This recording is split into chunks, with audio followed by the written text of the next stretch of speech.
चानी के रसरिया हो कि झुलुआ लगवले भैरो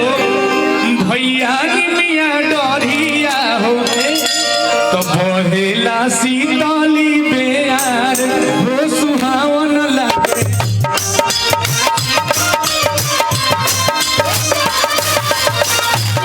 शीतली बेयार हो सुहावन लागे उनके पालना बरुए जानी के रसरिया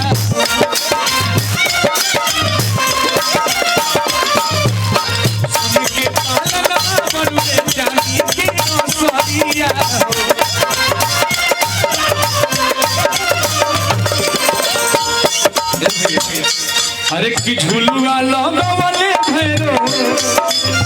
भैया निमिया डरिया हो प्रेम से बार बोलिए सच्चे दरबार की नींद लगता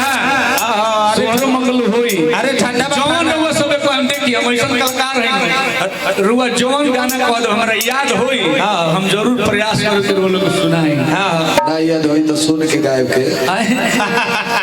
अरे की सुन के पालना बरुए चानी के रसरिया हो तो झुलुआ लगवले भैरो भैया निमिया डरिया तो बहेला शीतली बेयार सुहावन लागे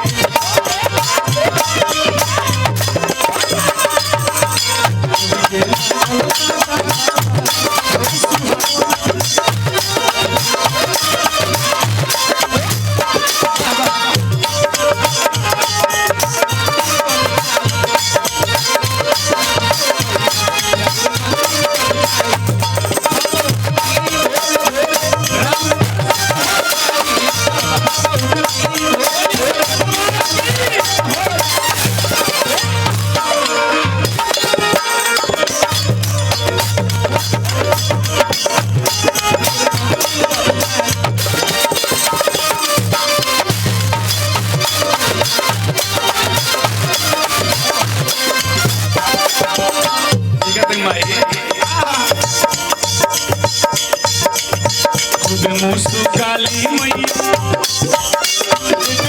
आशीष हो अबले पागलवागी में मैया को आशीष हो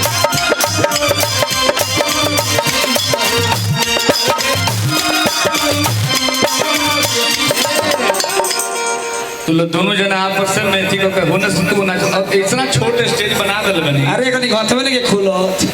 यानी हाथ खोल के चुनरी रही तब नो अब मरिया चुनरी दे दी कहा गोजी हम तो कहबो लहबो बोला